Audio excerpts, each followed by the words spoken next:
Hi my babies, hi, and welcome back to another video. So today's video is a little different. I haven't done one of these in a while. I need to make sure that y'all getting this inner child reflection challenge homework done, okay, especially before the new year. Quick reminder, just in case you forgot, write 3 good memories with 3 people that you may not be in the best space with from the age of birth to the age of 25. 3 people that you're not in a good space with right now, that you have memories with that are good memories from the age of birth to the age of 25. So I am going to actually read all of mine. I actually added an extra person up there because I am very serious and very focused on my healing. So if you feel like you need to do more than 3 people, definitely do more than 3 people. Don't overdo it though, okay? No more than 5, y'all, all right? Don't overdo it. So the first person I'm going to start with is my mom. And I actually wrote mommy because when I'm mad at her or when we're not in a good space, I call her mother. But like when we're in a good space, I call her mommy. So I wrote mommy. A good memory I have with my mom is when we went to the ZZ Ward concert. To anybody who knows ZZ Ward. I appreciate her not wanting me to go alone in the snow.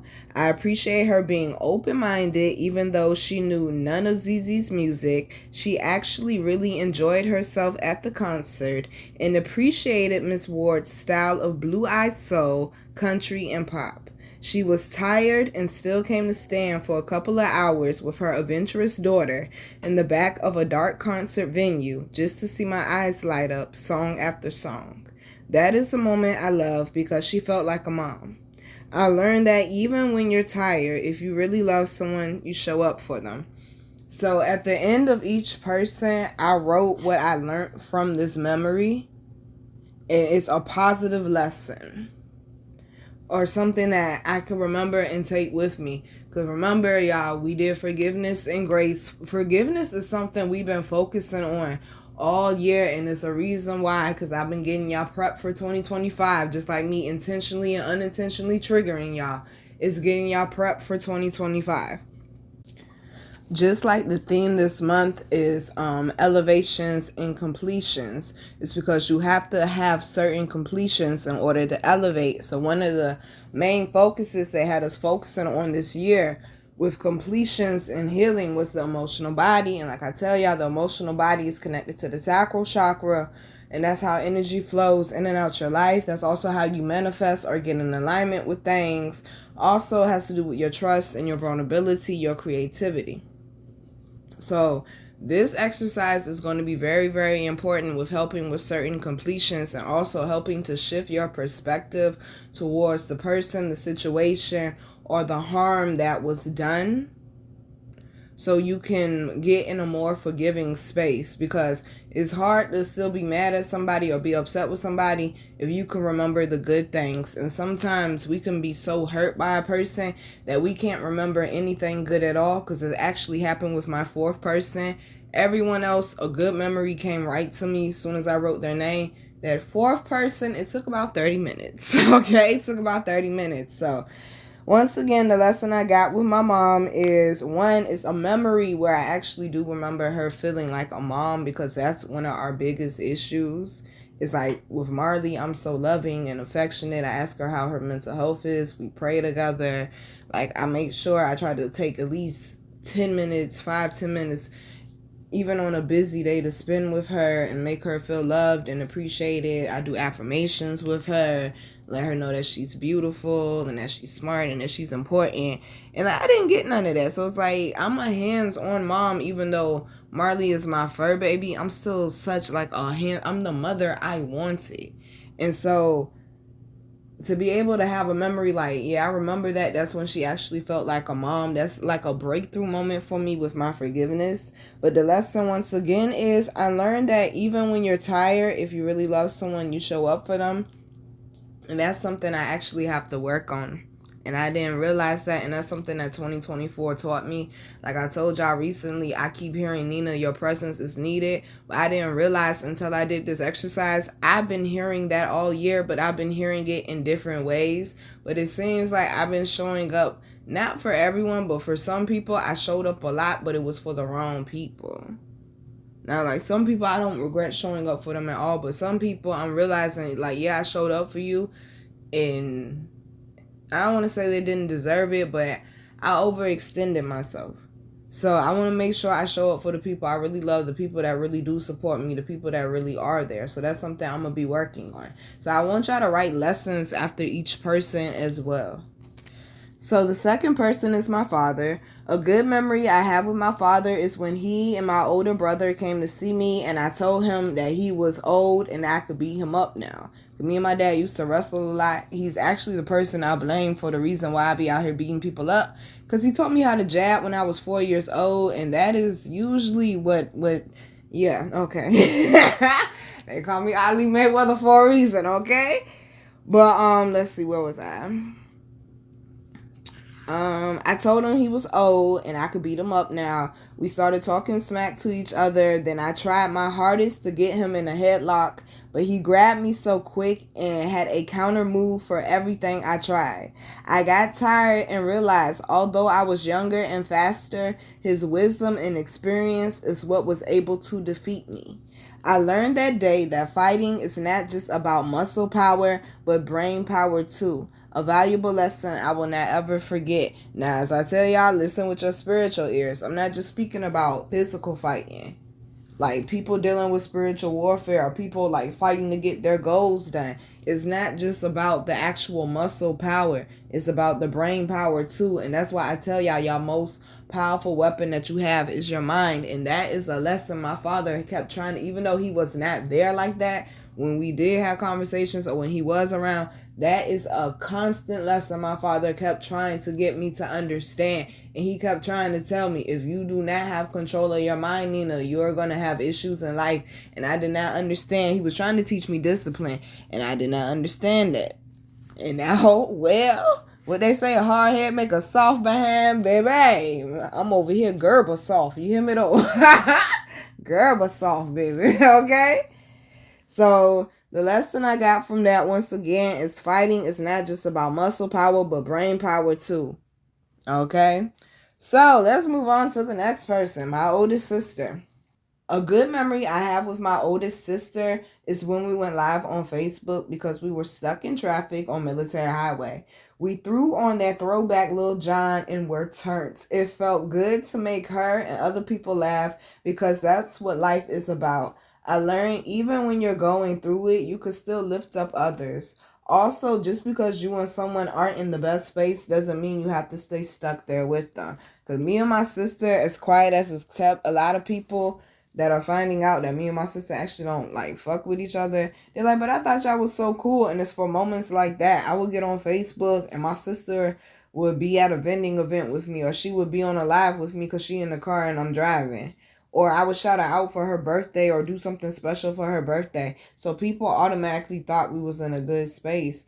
But what they don't understand is I was working on my emotional agility. Like, yeah, we might not be in a good space, but we're still in the same vicinity and you're still my sister. I was still trying to put my best foot forward, even though she wasn't. But it looked like to the public we were tight, but we really weren't. I was trying to, in some kind of way, mend our sisterhood, I guess you could call it. But she didn't give a fuck. Okay. She ain't give a fuck to do so. But that also is another lesson. Like, don't let people change you. Like, yeah, we might not necessarily get along, but I'm not going to let that change who I am. If I'm going somewhere, you need a ride somewhere, and I know you don't got your license, I'll give you a ride somewhere just because you're my sister. Now, granted, did Nina learn boundaries as well? Yes. But at the same time, I was trying to break a generational curse, and just because we're at odds don't mean we gotta stay at odds. So that was the lesson I got from that. Okay. And also, just because you might be in a funk, you ain't gotta stay in a funk. Lift up others. Okay, that'll lift up your mood too. Now the last one is my ex-fiance. This one might be a little long. Okay, yeah, this one's a little long, y'all. So a good memory with my ex-fiance is when he came to pick me up for our first Valentine's Day together. He wanted to take me out to a restaurant, but I knew he didn't have the money like that because he had just got his phone cut back on. I know he was trying to impress me, but I wanted to know more about him instead of sitting in a restaurant with a bunch of strangers and no privacy and him breaking his pockets. I asked him to take me to his house. He was hesitant and kept trying to convince me to go out to eat. I'm thinking when we get to his house, it was going to look like a regular house with baby pictures, etc. So I could learn more So I could learn more about him and his childhood. But when we got there, we entered through the back door with him reaching his hand through a broken glass. Entering through the kitchen, it was a kitchen table and a chair in the room where he slept, and the rest of the house was empty. The only other thing in there was a roll of toilet paper. He thought I would judge him, but it became a vulnerable moment for us. At the end of the day, I was mad at him. Hold on, gotta turn the page. At the end of the day, I was mad at him because I bought him a car and a gift, but I thought he didn't get me anything. As I'm walking up the sidewalk to my crib because I'm pissed thinking he couldn't even get me a 50-cent card, he called me back and gave me a card. I was happy, but I was still irritated because I was still in my feelings, okay? I thanked him and started walking back to my house again. He called me back again, but this time he pulled out the biggest bear I had ever seen in my life out the trunk. I screamed with excitement. He had the biggest smile on his face because he knew he made me feel special. I learned from this memory that when you really love someone, their efforts should be enough, not the price, and that it's an honor for someone to love you and open up and be vulnerable. Also, it's important to make sure you make your other half feel wanted, needed, and appreciated. And plus, vulnerability is sexy as fuck. Okay?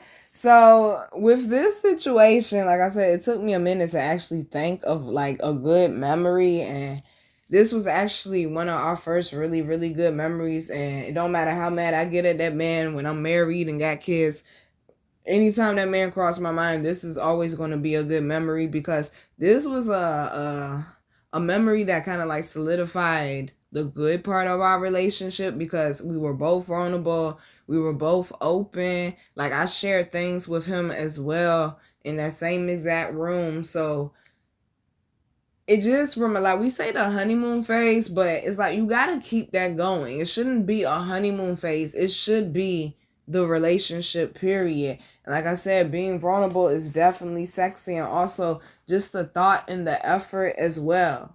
It's like we both were young as fuck. We were 17 and 18. We both were young as fuck, but the love between us was so real, even though we didn't have much at all.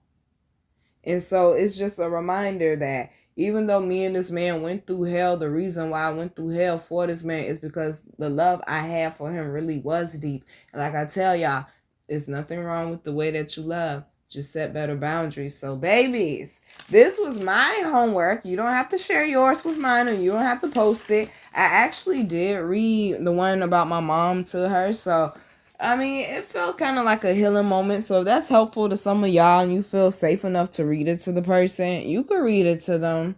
And I mean, especially if, I don't know how that's going to go for y'all. Because my mom's aware that we have issues. I don't know about y'all and y'all personal life and the people that y'all going to write about. But if you feel that would work for you to be able to read it to the person, definitely do that. But y'all definitely be safe. Don't overdo it with your healing. If you're feeling overwhelmed, take a break. Make sure that y'all drinking plenty of water when you're doing this exercise. Make sure that you also set like time aside to actually really process it, because that's what I did as well. Y'all know I lit me an incense. Okay, I rolled me up one. Okay, got my tea and my water, and listen, I was praying, I was listening to music, and we was vibing. So do what you need to do to get yourself in the mood. Be active in your healing, y'all, because you are the only one responsible for your healing. Like I tell y'all, you are the God of your life. You control it, you create it, and if you ain't careful, you could let your past destroy it. I said, think about it. Love you, babies. Mwah.